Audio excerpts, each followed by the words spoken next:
noches. Vamos a dar comienzo al Ateneo de este mes. En primer lugar, el doctor Federico Jaefeli, Fellow de Imágenes del Hospital Británico, nos va a presentar su caso. Bueno, muy buenas noches. El caso que tenemos hoy es una mujer de 58 años, como único antecedente de relevancia de hipertensión arterial. Había consultado a su clínico de cabecera por un cuadro de poliartralgias asimétricas, con pérdida progresiva de peso, sudoración nocturna y fiebre a predominio vespertino. Todo esto de 3 meses de evolución. Y en simultáneo también consulta un médico reumatólogo, el cual inicialmente inicia tratamiento empírico con etílicoxib, lo cual hace que resuelvan estos síntomas completamente, pero a los 15 días vuelve a recaer la sintomatología. Como datos positivos del laboratorio en ese momento, recalcan una eritrosedimentación y una PCR levemente aumentadas, un rango intermedio. Y como he dicho, por persistencia de la sintomatología, inicialmente lo que se le solicita es una tomografía de tórax, abdomen y pelvis, en la cual el abdomen y el pelvis no tienen particularidades, pero sí se observa a nivel del tórax una imagen focal hipodensa, heterogénea de bordes lobulados en íntimo contacto con el techo de la aurícula de 23 milímetros aproximadamente, y inicialmente dan un diagnóstico probable de un mixoma. No había adenomegalias en mediastino ni en axila y tampoco derrame pleural ni pericardio. Y la paciente llega así a nuestro centro, llega derivada justamente con este estudio que era de afuera, ya con el diagnóstico de mixoma auricular para tratamiento quirúrgico. ¿Sí? La paciente llega al consultorio de cirugía cardiovascular, el cirujano lo que hace es consultar con nuestro médico, se encarga de los prequirúrgicos para cirugías cardiovasculares y él decide la realización de un ecocardiograma transesofágico para caracterizar mejor la imagen. Bueno, esto obviamente que no es un ETE, sino que es el trastorácico que hacemos siempre previamente a la realización del mismo, en el cual lo único que vemos es un poco de dilatación auricular izquierda, creo clasificación de la válvula mitral con insuficiencia leve, y obviamente que uno ya hacía el estudio un poco cegado por los hallazgos de la tomografía, no se llega a ver con claridad si hay alguna imagen a nivel de la aurícula, a veces parece esbozarse algo más que nada acá en este eje largo apical, pero no había nada concreto aún. Y esto sí, ya es la realización del transesofágico, son vistas medioesofágicas acá a 0 grados. Vemos que ya a nivel de la aurícula izquierda vemos la presencia de una imagen en la cual tiene, bueno, ecogenicidad heterogénea, los bordes parecieran bien definidos, es sésil, si no se ve un pedículo claro. Acá lo mismo con un poco más de claridad, vemos acá la imagen en la porción del techo de la aurícula izquierda, acá en el eje también bicomisural vemos la misma imagen, nuevamente no vemos ningún pedículo. Tampoco vemos que tenga derrame pericárdico, no se ve que haya compromiso de ninguna otra estructura más allá de lo que es la aurícula izquierda. Y acá es más que nada para mostrar a nivel de la orejuela de la aurícula izquierda, que por el método no vemos ninguna imagen. Y acá en el eje de Cavas tampoco vemos, perdón, lo que vemos en realidad es que el septum interauricular está respetado y que no vemos masa en ese nivel. Esto es un volumen completo que está focalizado en la aurícula izquierda. Lo que vemos acá abajo es válvula mitral, este sería septum interauricular, y acá la pared lateral de la aurícula. Y vemos que por encima de la válvula mitral, esta misma masa que estábamos viendo previamente, y no se llega a ver en realidad si esta imagen de acá arriba correspondería a una imagen, o sea, a otra masa distinta a la que vemos por acá abajo, o si en realidad es la continuación, perdón, de esta misma masa, pero que no la podemos ver en relación con la misma. Como parte de los estudios, sabemos que la paciente se iba a operar y también se había hecho una cinecoronografía. Y acá lo que llama la atención, perdón.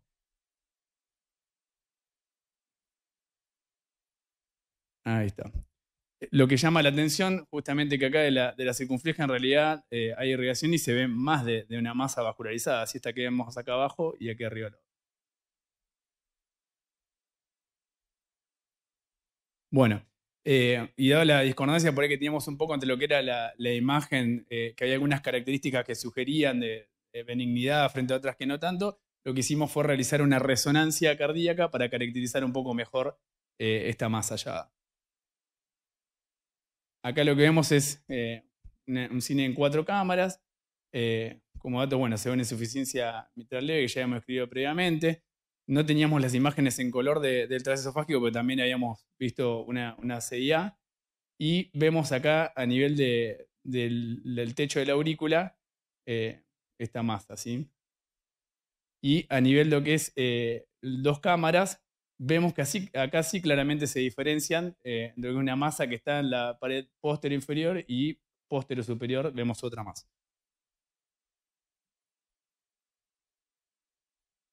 Bueno, lo mismo estamos viendo acá a nivel de este eje largo, y esta masa que ocupa la parte posterior superior de la aurícula izquierda. Y en este corte, que si no es que corto, ya cortando un poco más posterior a nivel de la aurícula izquierda, nuevamente la presencia de 2 masas.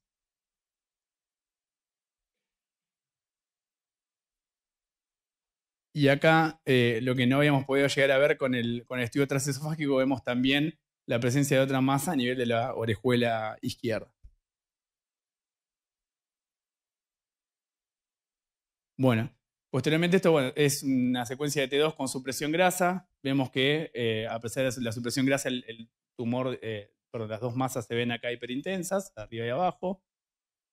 A esto se le hizo una perfusión que también es positiva, es decir, las masas ambas perfundían. Y el realce tardío, perdón, que ambas tienen realce a predominio de la que está en la pared posterior superior. Bueno, y ante la sospecha, en realidad, de que nos encontramos con masas intracardíacas múltiples, lo primero que hicimos descartar es que no sea realmente un proceso secundario, que no tenga que ver con un tumor primario cardíaco, y lo que se hizo fue un PET-CT para descartar un origen secundario y que esto en realidad puedan llegar a ser metástasis. Y en lo que se vio que hubo solamente captación a nivel cardíaco, ¿sí? Y esto tenía densidad de partes blandas, pero no hubo captación en ningún otro tejido. Acá lo mismo. Bueno, y lo que se decidió en ese momento fue realizar tratamiento quirúrgico y ir a explorar qué eran las masas estas. Entonces, si en este momento alguien quisiera aportar algo o decir si hubiesen hecho algo distinto o si están de acuerdo con la conducta que se adoptó en el centro.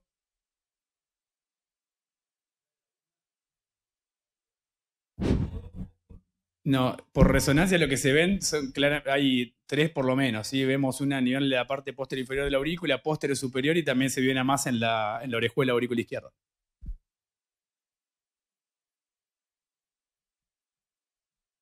Bueno, seguimos. Obviamente en ese momento, como dije, se había decidido la conducta quirúrgica. La paciente pasa un mes fuera de contacto con el hospital porque en su momento se decidió con la familia realizar interconsulta a otro centro y tener alguna segunda opinión, y llega posteriormente a este mes con un cuadro de disnea de 72 horas de evolución. Ya estaba en clase funcional 3, pero había evolucionado a clase funcional 4, mala mecánica respiratoria, mala perfusión. En ese momento le evalúa el servicio de guardia, previo a la consulta con cardiología. La paciente había referido que ella era portador de un tumor, entonces lo primero que se pensó era un tromboembolismo de pulmón, y se hace una tomografía con protocolo para descartar el tema. Y acá, digamos, lo que más llama la atención, nuevamente vemos la masa que habíamos descrito, acá la más grande, y de hecho acá ya en este corte, si no está hecho obviamente para evaluar esto, fue negativo para TED, pero lo que se ve obviamente es que la masa está obstruyendo acá el tracto de entrada del ventrículo izquierdo. Cuando nos consultan, nosotros lo que hicimos fue realizar un transesofágico de urgencia. Y acá vemos, en lo que es el estudio transesofágico, vemos como claramente la masa que veíamos previamente acá, ahora sí está generando obstrucción al tracto de entrada. Esto tenía un gradiente medio de entre 14 y 16 milímetros de mercurio. y obviamente que estaba, explicando la clínica de la paciente. Y con todo esto se decide realizar la cirugía de urgencia, en la cual se resecó 3 masas. La más grande de ellas medía 5 por 4 por 3 centímetros, una pequeña masa también en la orejuela de la aurícula izquierda, como habíamos visto previamente, y bueno, también se hizo el cierre de la cedilla que habíamos encontrado. Y esta es una imagen del tumor que se resecó. Esto es el ETE de salida de bomba, donde lo que queríamos mostrar más que nada que había sido una resección completa, también consecuente con lo que decía el parte de los cirujanos. Y posteriormente el estudio de la anatomía patológica, encontramos un sarcoma indiferenciado de alto grado, grado 3 de la clasificación de la OMS. Y llegamos al diagnóstico de sarcoma cardíaco primario. La paciente después siguió estuvo en seguimiento por el servicio de oncología y de cardiología, y lo que hicimos fue solicitar una tomografía de control a los 3 meses posoperatorio, en la cual evidenciamos una recidiva de la enfermedad tumoral acá a nivel de la aurícula izquierda, y una resonancia cardíaca en la cual vemos que nuevamente encontramos con una masa en la pared posterior inferior de la aurícula izquierda, y que esta vez pareciera también de mayores dimensiones de lo que habíamos encontrado previo a la cirugía, y de hecho con un crecimiento más hacia la luz de la aurícula izquierda. Nuevamente acá, bueno, vemos el eje corto, la misma masa.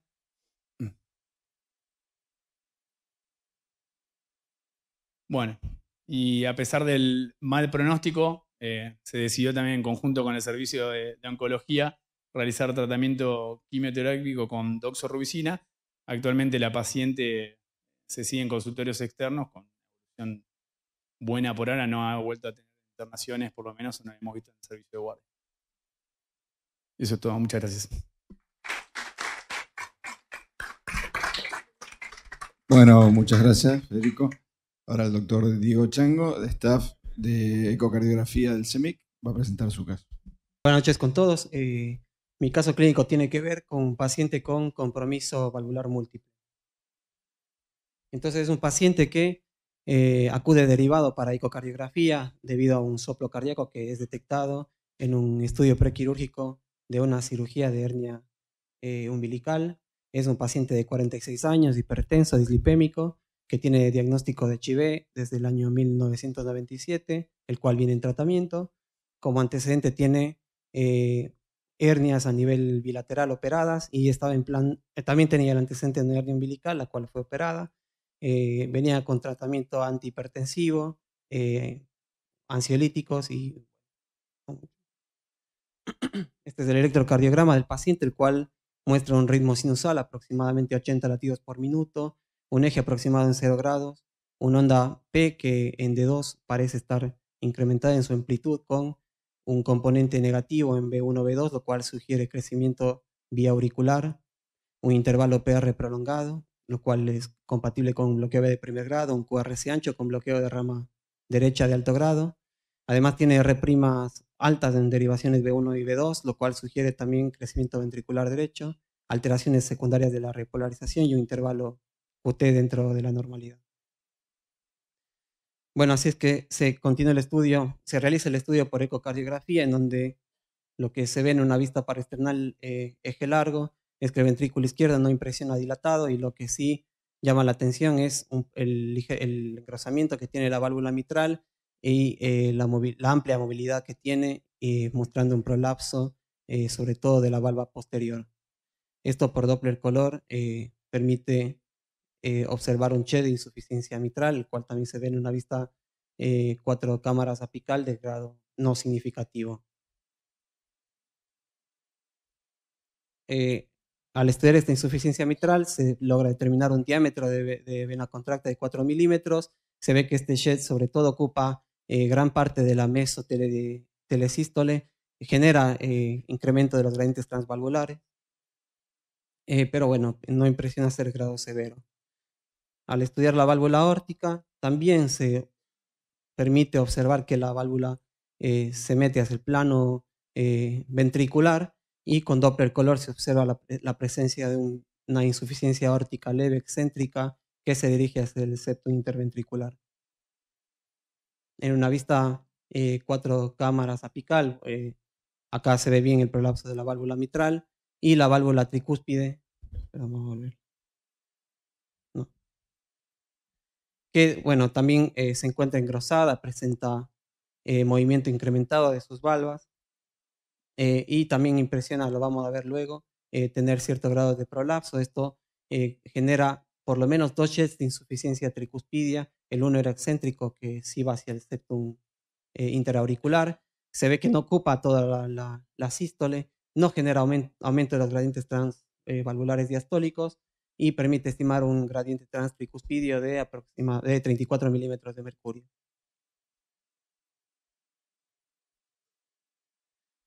Bueno, una vista modificada para ver la válvula pulmonar y el tracto de salida del ventrículo derecho permite observarse que este se encuentra dilatado, la válvula pulmonar se encuentra engrosada y acá sí se observa un jet de insuficiencia pulmonar que por lo menos impresiona ocupar la mitad del tracto de salida aproximadamente del ventrículo derecho, lo cual nos hace dudar sobre el grado de su severidad. También presenta incremento de los gradientes diastólicos con una velocidad máxima de 2.17. Es un flujo que ocupa todo digamos, toda la diástole, es decir, que no se corta en la telediástole y que permite obtener un tiempo de hemipresión de 161 milisegundos, esto compatible con una insuficiencia pulmonar de grado moderado. Otra de las formas de cuantificar es la ecocardiografía tridimensional, color, obviamente con las limitaciones que tiene el método debido a su menor resolución temporoespacial, pero el alinearse en los dos planos nos permite de alguna forma obtener en forma tridimensional un área recurgitante que fue estimada en 0.56 centímetros cuadrados. El estudio del ventrículo derecho permite observar que este se encuentra dilatado en sus 3 planos, que tiene un movimiento incrementado del anillo tricuspidio, lo cual permite estimar un TAPSE y un onda S tisular supranormal, 35 y 18, sin igual contractilidad de los segmentos medios y apicales. De todas maneras, el cambio del área fraccional del ventrículo derecho fue estimada como normal en 37%. El estudio se continúa con ecocardiografía transesofágica, en donde en una vista aproximadamente a 60 grados y se observa prolapso de la válvula mitral con el jet de insuficiencia mitral que ya habíamos mencionado antes. La ecocardiografía tridimensional permite entender un poco más la extensión del compromiso valvular al observar el claro prolapso del segmento medio de la valva posterior y también del segmento A1 de la valva anterior mitral. Acá también se ve cómo, digamos, tanto la valva anterior como la posterior se meten hacia la aurícula izquierda y generan un jet de insuficiencia mitral que ya lo habíamos visto. Bueno, el estudio de la válvula aórtica permite observar que es trivalva, que también presenta prolapso de sus valvas. Esto condiciona un jet de insuficiencia aórtica leve que se puede ofrecer también de cierta forma en la ecocardiografía tridimensional. Acá la válvula tricúspide, la cual se encuentra engrosada, también se mete hacia el plano de la aurícula derecha y genera múltiples jets, por lo menos 2 jets de insuficiencia tricuspidia, las cuales fueron cuantificadas como moderado. El estudio de ecocontraste con suero salino agitado sugiere la ausencia de foramen oval permeable y de shunt intracardíaco. Así es que nos encontramos con los hallazgos de este estudio como prolapso de las 4 válvulas cardíacas, dilatación de cavidades derechas en ausencia de shunt intracardíaco y la presencia de una insuficiencia pulmonar de grado moderado a severo. En ese contexto se decide continuar el estudio con una cineresonancia, la cual en una secuencia cine de 4 cámaras permite confirmar la dilatación de las cavidades derechas. El ventrículo derecho no tiene alteraciones de la contractilidad segmentaria y el ventrículo izquierdo tiene buena función ventricular. Asimismo, una vista orientada hacia el tracto de salida del ventrículo derecho y el cual se puede observar que está dilatado y el prolapso de la válvula pulmonar que lo habíamos visto bien por ecocardiografía. Las secuencias de realce tardío permiten objetivar la ausencia de fibrosis, digamos, ¿no?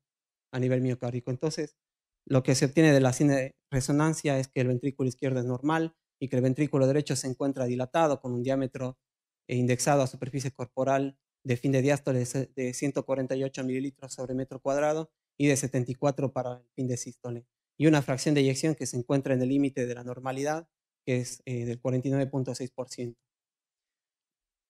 La secuencia de cuantificación de la resonancia además nos permitió obtener una fracción de regurgitación de 41.2%. Esto fue caracterizado como insuficiencia pulmonar moderada severa. Las demás valvulopatías, como habíamos visto por ecocardiografía, no tenían significancia. A más allá de esto que habíamos mencionado, el ventrículo derecho dilatado, también las arterias pulmonares centrales y el ventrículo izquierdo que era normal, digamos. Así es que aquí es donde decidimos pararnos un poco a pensar el por qué este paciente tiene como hallazgo de este estudio el prolapso de las 4 válvulas cardíacas.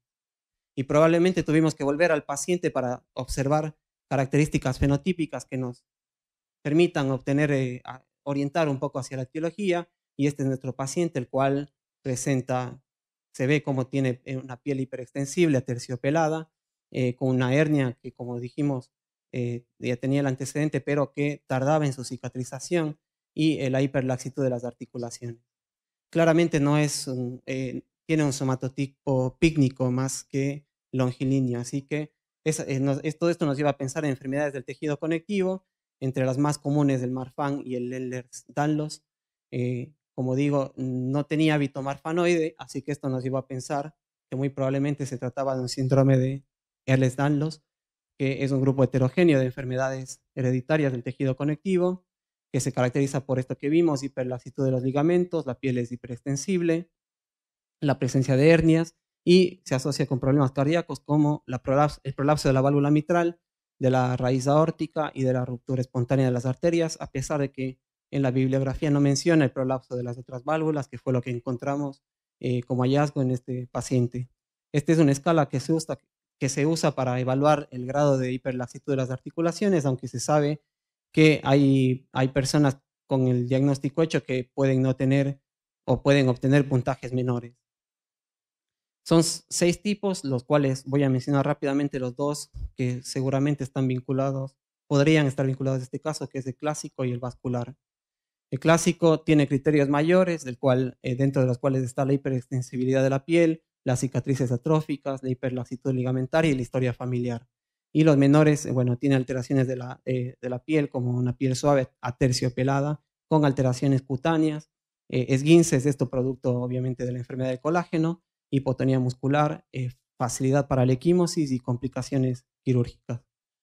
Y la tipo vascular, que lo que más la caracteriza es la presencia de aneurismas y disección arterial o ruptura arterial intestinal u uterina, que fue lo que esto no tenía nuestro paciente, que de alguna forma 2 criterios, digamos, el diagnóstico es clínico mediante la presencia de 2 signos mayores, se confirma con el estudio genético en el cual se observa la mutación de este gen, que es el COL31A1, perdón, y bueno, y así igual tiene otros signos que nos pueden orientar hacia el diagnóstico. Pero bueno, yendo a algo que quizás entendemos un poco más, que es el manejo de este paciente, el cual se encuentra asintomático, que presenta insuficiencia pulmonar moderada severa, insuficiencia tricuspidea moderada y un ventrículo derecho dilatado, con función que todavía se encuentra conservada. Y lo que queremos evitar es esto, que se dilate y disfunción del ventrículo derecho, y posterior la intolerancia al ejercicio, la taquicardia ventricular, sobre todo en aquellos pacientes que tienen un QRS ancho, y la muerte súbita. Esto es la prueba funcional de nuestro paciente, el cual fue sometido a un protocolo de Bruce, alcanzó los 12 MET, no tuvo síntomas, tuvo un comportamiento adecuado de la presión arterial y no tuvo arritmias importantes. Un poco a la hora de pensar en el tratamiento, se sabe que la insuficiencia pulmonar se opera con síntomas, cuando es sintomática o cuando existe disminución a la tolerancia al ejercicio. Cuando se operan los asintomáticos, bueno, hay que mencionar que todos los estudios fueron hechos en pacientes, bueno, la mayoría de grandes estudios que se corrigieron de la tetralogía de Fallot, que seguramente es la causa más frecuente de insuficiencia pulmonar en la gente adulta, y estos autores sugieren que se puede operar una insuficiencia pulmonar severa asintomática cuando la fracción de eyección del ventrículo derecho por resonancia es menor del 40%, o los volúmenes indexados del fin de diástole debe ser más de 150 y del fin de sístole más de 80.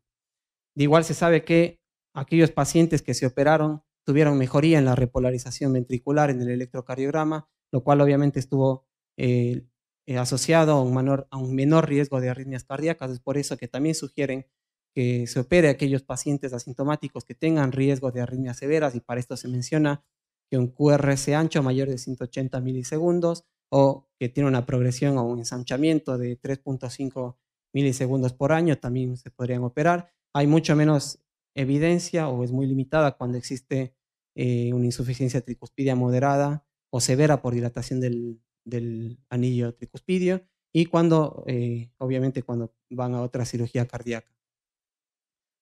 El consenso de la SAC lo que hace es tomar estos criterios de estos grandes estudios, en donde lo que dice que pacientes asintomáticos se operan con por lo menos dos de los criterios que mencionamos antes, o uno solo si es que la reparación quirúrgica fue tardía, es decir, más de los 3 años de edad, y mujeres en edad fértil con insuficiencia pulmonar grave y disfunción del ventrículo derecho.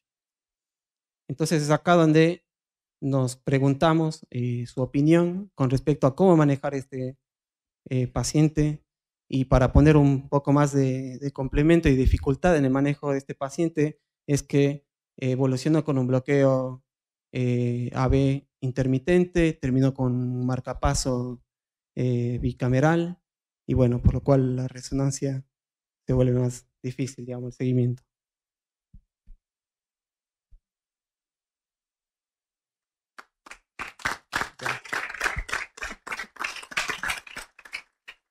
¿Alguien quiere opinar?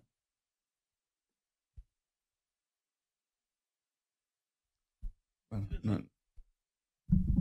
Es una pregunta, porque la realidad que desde el punto de vista de la evaluación de la función del ventrículo derecho y la valvulopatía, creo que es un paciente candidato a cirugía. No sé si a raíz de este paciente en particular has podido profundizar qué experiencia hay de cirugía cardíaca en pacientes con esta enfermedad del colágeno.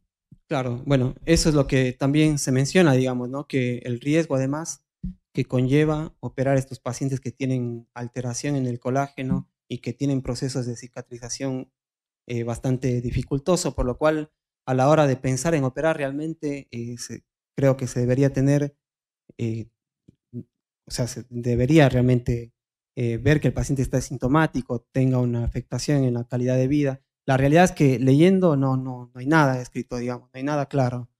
Lo otro de mencionar es que si bien este tiene dilatado el tracto de salida del ventrículo derecho, también eso puede ser por la insuficiencia pulmonar, pero también se menciona que esta dilatación puede estar mediada por la propia enfermedad del colágeno, digamos. Eso sí está descrito. O sea que por ahí es una parte y parte, digamos. Pero bueno, la verdad que nosotros, por el momento, el paciente está asintomático y hemos decidido no intervenir.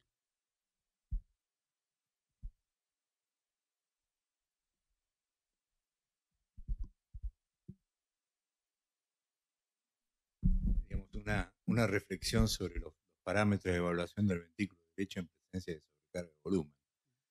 Digamos, las cosas que habitualmente usamos, digamos, diámetros TAPSE, onda S, digamos, son dependientes de carga y, digamos, recién se alteran cuando la función contráctil del ventrículo derecho está, digamos, sumamente deteriorada. Así que, digamos, sería interesante el seguimiento de los volúmenes de este paciente. Tal vez nos podría ayudar un poquito el acortamiento fraccional de área, pero también es dependiente de carga, ¿no? Y bueno, si hay que poner un marcapaso, hay que poner un marcapaso razonable. Que hay equipos que tienen esas características. Lo único que yo les puedo decir es que nosotros tuvimos un paciente de estas características con un de en el hospital 20 años atrás, cuando no había todas estas técnicas para poder evaluar un tridimensional y nada por el estilo para poder hacerlo. Y no tenía dilatación de cavidades derechas, lo encontramos como allá, o las 4 válvulas, lo mismo que vos encontraste acá con prolapso, y tenía las características de la probabilidad de tener un Ehlers-Danlos. En nuestro caso puntual, evolucionó sin dificultades a lo largo del tiempo, asintomático, se incrementó en algo la insuficiencia mitral y la insuficiencia pulmonar, pero nada significativo, y falleció por otras razones a lo largo del tiempo. O sea, es un dato anecdótico, pero bueno, que lo tuvimos de esta característica, de esta enfermedad, ¿no? De por sí. Que no es una enfermedad que ocasione mucha muerte a lo largo del tiempo. No es una enfermedad realmente que sea progresiva y muy importante. No sé en este caso que ya tiene compromiso de ventrículo derecho, la verdad que no. Bueno, les comento que es un paciente que nosotros le presentamos al cirujano y que la idea nuestra clínica era inicialmente operarlo. Como preguntó Sergio, nos metimos un poquito ahí a ver qué pasa con la cirugía con estos pacientes, y mucho de lo que se describe es que les va muy mal porque tienen problemas serios de cicatrización y mucho sangrado. Nosotros lo presentamos en Ateneo Quirúrgico y bueno, el cirujano no estaba con muchas ganas de operarlo, así que por eso está en seguimiento clínico.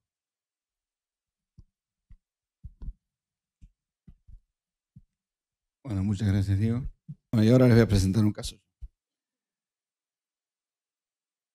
Este es un paciente de 69 años que tiene antecedentes de un CA renal de hace aproximadamente 5 años, que aparentemente tenía buena evolución, parecía estar libre de enfermedad.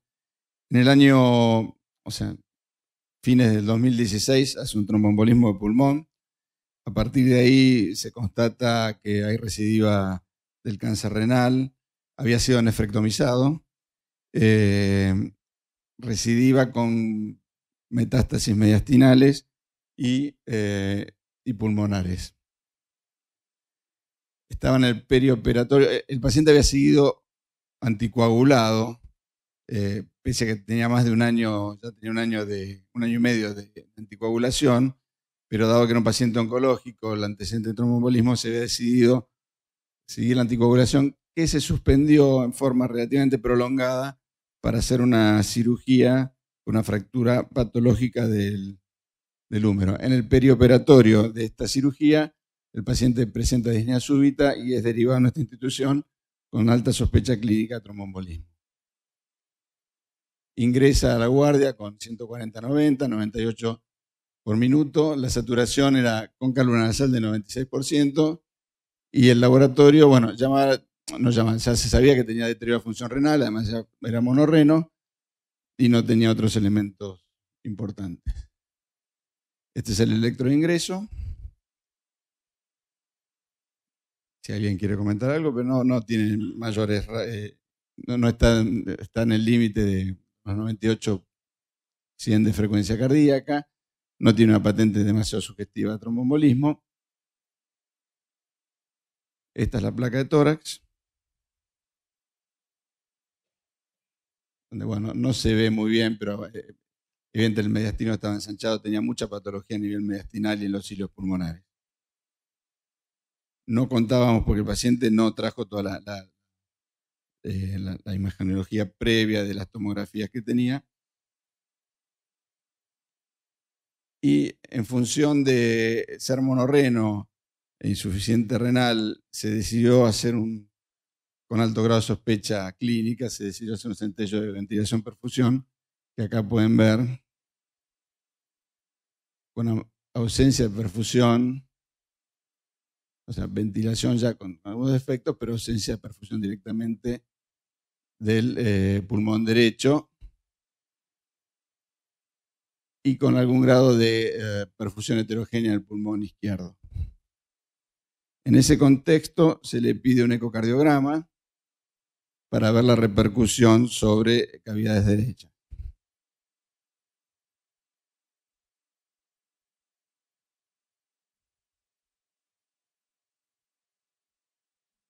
El estudio era técnicamente dificultoso porque la fractura estaba recién operado, estaba muy dolorido, no podía adaptar el decúbito lateral izquierdo. pero ya se puede ver una imagen muy poco feliz acá. Con estos hallazgos le piden un ecocardiograma transesofágico.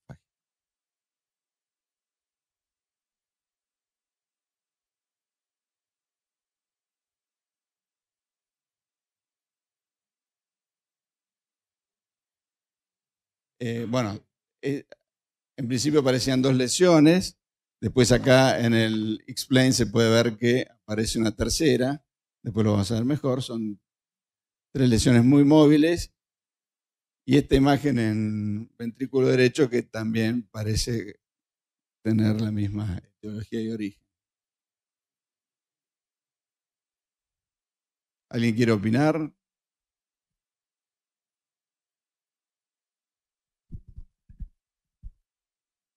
La pregunta es si pudiste ver los vasos pulmonares. Digamos, acá habría que hacer el diagnóstico diferencial de si la ausencia de perfusión en el pulmón izquierdo es una compresión de la rama izquierda de la arteria, una compresión extrínseca, o si lo que he hecho es embolizar. No, primero lo que busqué bien las arterias pulmonares, a ver si, como tenía mucha patología mediastinal, a ver si no había algo que venía por continuidad, se vieron bien las 4 venas pulmonares, si no, hasta donde pude ver el tronco de arteria pulmonar y bifurcación no vi nada. Y bueno, ahí le hice un zoom 3D donde evidentemente hay 3 masas, estas 2 que son dominantes, esta otra que aparece acá, que es la misma que se puede ver acá. Y siempre con la duda de si esto, pero no cambia demasiado el manejo ni el pronóstico, esta otra imagen que también parece, aunque es mucho menos móvil que la del lado izquierdo, probablemente tenga que ver con lo mismo. Bueno, esto es otro corte para ver un poquito más, donde también se distinguen bien las 3 imágenes. ¿Le hubieran pedido algo más a este paciente? O sea, en realidad, bueno, yo lo informé con probables metástasis, masas tumorales, no va para pensar en otra cosa en este contexto. No teníamos la tomografía, pero la referencia era que tenía mucho compromiso mediastinal y en los hilos pulmonares. Pero de cualquier forma, el médico de cabecera le pidió una resonancia, en donde yo creo que tal vez por la incidencia del plano no se ve la tercera masa, pero creo que si uno busca con más detalle tiene que estar. La imagen del lado derecho también podría ser, tampoco quedó del todo definida. Lo que llama la atención en el contexto de un tromboembolismo, que ahora vamos a ver la magnitud, el paciente llegó saturando relativamente bien, 96% con una cánula nasal, no tenía compromiso de cámaras derechas, de transtorácico no se había podido alinear bien porque la verdad que la ventana es muy dificultosa. La impresión en el transesofágico es que el ventrículo derecho es de tamaño normal y con función conservada.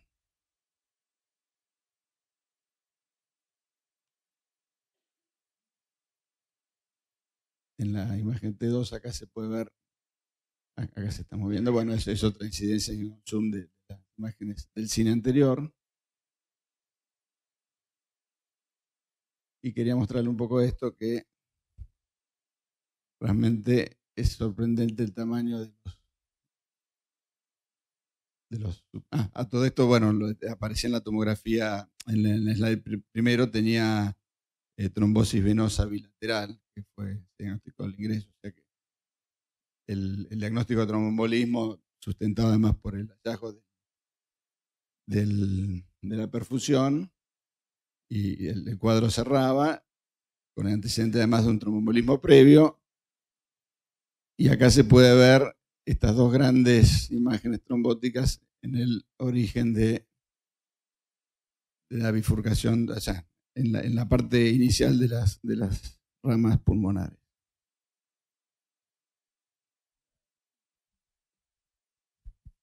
A mí me llama la atención, digamos, la magnitud del compromiso vascular con la poca repercusión derecha, lo cual habla que esto tiene mucho de crónico. Digamos, porque primero, digamos, ningún tromboembolismo de esta magnitud, con corto tiempo de evolución, desarrolla esta estabilidad hemodinámica. Así que yo creo que lo que tiene es un TEP crónico, quizás con algún compromiso sobreagregado, pero yo creo que es un TEP crónico esto. Él, en realidad, cuando es enviado al instituto, había debutado con disnea súbita y tenía trombosis venosa bilateral, pero realmente el paciente, había una discordancia clínica, el paciente estaba muy estable, incluso cuando yo lo hice sedación para el transesofágico, también le puse canula nasal, pero por protocolo, en ningún momento desaturó, toleró perfectamente bien la sedación, pero sin embargo, realmente el compromiso que se veía en el centello y lo que vemos acá es muy importante.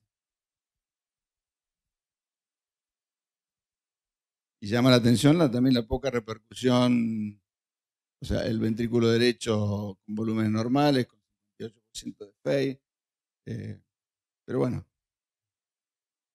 es así. Se fue de alta a seguir con sus, está coagulado por supuesto, y seguirá con su plan estaba ya con un esquema de quimioterapia que evidentemente no ha sido efectivo. Será un replanteo, pero no se planteó en ningún momento un tratamiento invasivo. De hecho, tengo que hablar con la oncóloga, pero el paciente ha ido progresando sin respuesta a terapia. Es más, cuando fui a buscar la historia y vi que el paciente no estaba, no sabía. Pues se había ido de alta.